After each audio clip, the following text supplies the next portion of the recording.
The ninth beatitude. Was there a ninth beatitude?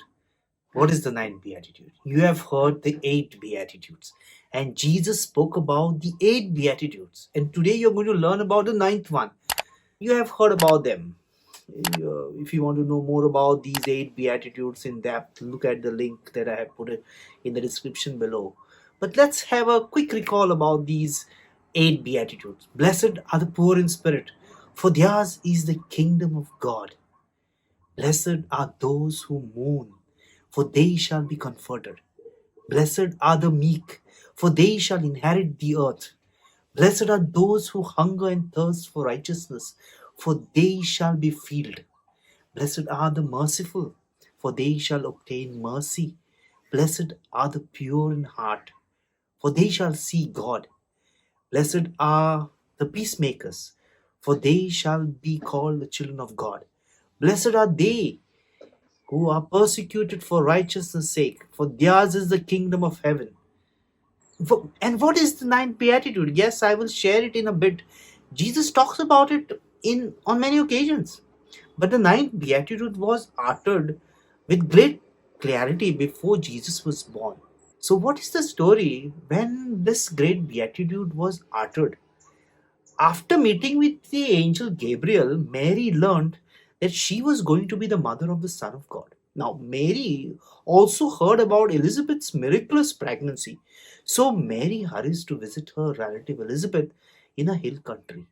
It is a short meeting between two women, powerful conversation to portray that Jesus is important and John the Baptist. The intimate conversation communicates that God is already at work to overturn the world's structures and expectations. Now, we need the background of the story to better understand the context of the ninth beatitude. Now, women are overlooked and ignored in the community and in the biblical narratives in the ancient world. Now, but in the story of Mary's visit to Elizabeth, the two women speak, revealing the presence of Jesus and the beginning of God's plan for salvation of mankind. Now, what is the ninth beatitude? I cannot hold it any longer. The ninth beatitude is: Blessed are those who believe. Yes, it is. Blessed are those who believe. Mary is blessed not just because of her status as the mother of the Lord. Mary is blessed because of her trust in the promises of God. Elizabeth says, Blessed is she, Mary, who believed that there would be a fulfillment of what was spoken to her by the Lord. Luke chapter 1, verses 45. Now, Elizabeth used the same word that Jesus used to bless people in the Beatitude.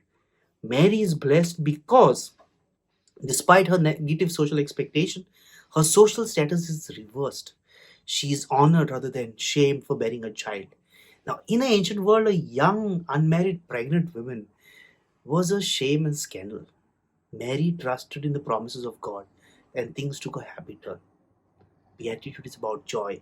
It's about believing what God is able to do, how God's promises are being fulfilled. Now, what is Elizabeth hiding? Consider Elizabeth, who is barren, had faced a lot of social rebuke because of her failure to bear a child. Hiding may not be a good word. Elizabeth is contrasting her Mary's response with her husband's. When Elizabeth says, Blessed is she who believed that there would be a fulfillment of what was spoken to her by the Lord, she implicitly contrasts Mary's trust in God's promises with her own husband's, Zachariah's, skeptical questioning. Now, Zachariah asked for proof that the angel's word was true. Mary asked for an explanation of what would happen to her and then gave her a willing consent. Zechariah, a religious professional, doubted God, but Mary, a peasant girl, believed, and her trust in God's word opened a door for God to bless her and to bless the whole world through her. Elizabeth celebrates that. Mary's willingness to say yes to God. Is it easy to trust amid seemingly impossible expectations?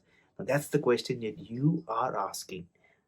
We often calculate, try to rationalize the response, and avoid fooling ourselves. Now, Mary and Elizabeth are role models that God can do the impossible with those who trust in His promises. It is irrespective of the challenges the society throws at you. Elizabeth knows from her own experience that the cost of being shamed and excluded. In her culture, a woman's primary purpose in life was to bear children. So, as an elderly, infertile wife, she had endured a lifetime of being treated as a failure. By greeting Mary with honor, Elizabeth overturns social expectation. Mary is an unmarried pregnant woman. She might expect social judgment, shame, and even ostracism. It is God's grace that reverses the negative social status. That is what we are looking in this. What can we do today? This is the question that we have. Mary and Elizabeth's words and actions invite us to reflect on our own openness to the ways that God chooses to act in our world. What is God doing through unexpected people in our society today? Where is God at work through people whom our neighbors and fellow church members often exclude or treat as shameful? Will we listen to the Spirit's prompting that the bearers of good news, bearers of the new reality, are at our doorsteps? Are we ready to accept an angel of good news in our life? We trust that God makes great things happen. This is something that I wanted to share with you today. Thank you for staying with me and watching this entire video. I appreciate you hitting a like button for this video, telling the algorithm that you want to see such videos on this channel. And yes, if you haven't subscribed, hit the subscribe button and share this video with your friends. God bless you. See you in the next video.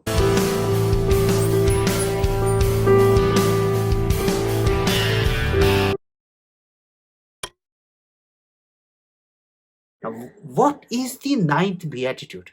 I cannot hold it any longer. The 9th Beatitude is: Blessed are those who believe. Yes, it is. Blessed are those who believe. Mary is blessed not just because of her status as the mother of the Lord.